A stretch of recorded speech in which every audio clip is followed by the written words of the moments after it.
Well, I'm back. I didn't think I'd reach this topic again, because if I remember correctly, the last time I did this was in... Holy crap, I did it in May 31st, 2020? Well, this is a bit strange to know, but that's not the real reason I'm here. The reason is I had to rewatch my other video to get more information to get myself familiar with the series again. Once again, I wrote it in my pamphlet. And today, we're going to review another one of the Lucario x Zoroark series, starting with Everlasting Love. Now, with Everlasting Love, I was improvised on the first description that this is a totally different Lucario x Zoroark story. Meaning that, what's the word, Jeff? It's the same love story, except it's a different side story with these two characters. Oh, yeah, thanks, Jeff. Now, let's see what this series is about, with this time being the same characters, but with a different type of story. Let's check it out. So, what's Everlasting Love about? It's a different story, but with the same characters. We follow our protagonist, Lucario, who has to fend for himself, as he is told that he is kicked out of his own clan. Meanwhile, as he feels faint, a random Zoroark helps him back to care and takes him to her village, meaning that everything can be just as normal as you think. Lucario meets Zoroark and they can get together and fall in love. However, Zoroark has someone else that she likes, and that's Darkrai. Darkrai here is the main antagonist of this series, and be sure to tell Zoroark to stay on Lucario's side no matter what, but they cannot kiss. But guess what? When Zoroark and Lucario go for a walk, Lucario thinks to Zoroark that she's very beautiful and kisses her. Well, that's not intentional, but that's what I heard from the... Well, that's what I heard from the story. Darkrai doesn't like this, so he makes sure that Lucario doesn't kiss her ever again. Because in an instance, Darkrai wants to become the next husband for Zoroark, meaning that he wants to marry her. In an instance, I can kind of see where this is going, but to me, I know they're both dark types, but I think I get the gist on why Darkrai wants to marry her, for all the power that he can have. So throughout the episodes, Lucario does his very best to help Zoroark along with the trouble, but try and keep Darkrai out because he has an entire army of ghost-type Pokemon to try and capture Lucario and take him to the dungeon.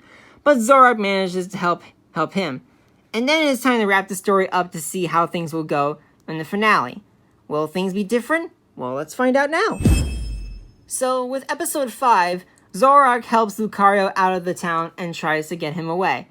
Darkrai finds out about this. He tries to attack her, but Lucario stops Darkrai just in time, and both Lucario and Zoroark leave for their own ways.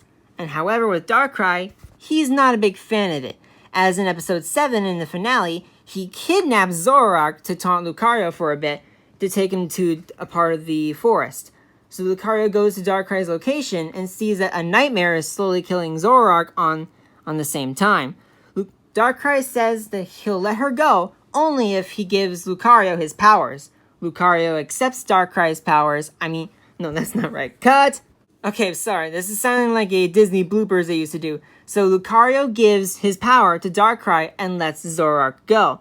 But immediately it was a trap set by Darkrai. But then all of a sudden, it confused me at first, but Darkrai's body began to flash fade, and that meaning that Lucario's power was so strong, it killed Darkrai on the inside. Now that it is all said and done, Darkrai is defeated, and Lucario and Zoroark get to live their merry way happily ever after. The end! So, that was Everlasting Love. What are my thoughts on this series?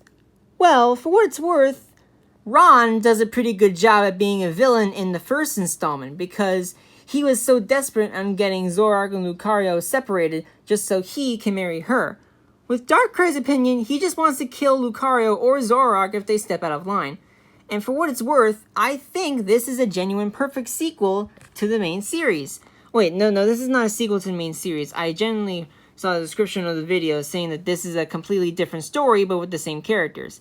Lucario and Zoroark still remain the same. I still see some of the cheesy dialogue and some of the corrections in the dialogue, but to me, what it's worth, it is a genuinely good spin-off series, still with the same characters, but a still loving premise. I did like how there were some things that needed to be done, and stuff that also needed to be done as well. With Lucario and Zoroark Everlasting Love, I commit that their everlasting love will be everlasting. And still, this won't be the last time we see Darkrai. No, Darkrai will still become one of the more known villains than Ron, because there will be more spoilers once I get to who Revenge of the Evil Sister, which I will be reviewing soon. I don't know. I really don't know what I'll be reviewing soon. So anyways, I hope you enjoyed. That was Lucario Everlasting Love. Be sure to check out this YouTube channel for all the stuff it has in its content. Be sure to give it a thumbs up, and I hope I don't get sued from the IRS. Seriously, what does the IRS have to do with this? I don't know, Jeff. I'm just here to make jokes. Hey, Jeff, it's not even plugged in. Okay, I'm gonna take a nap. Good night. Good night. I'll take these with me. Better not turn those full volume. I'm gonna have a massive headache tomorrow. Okay.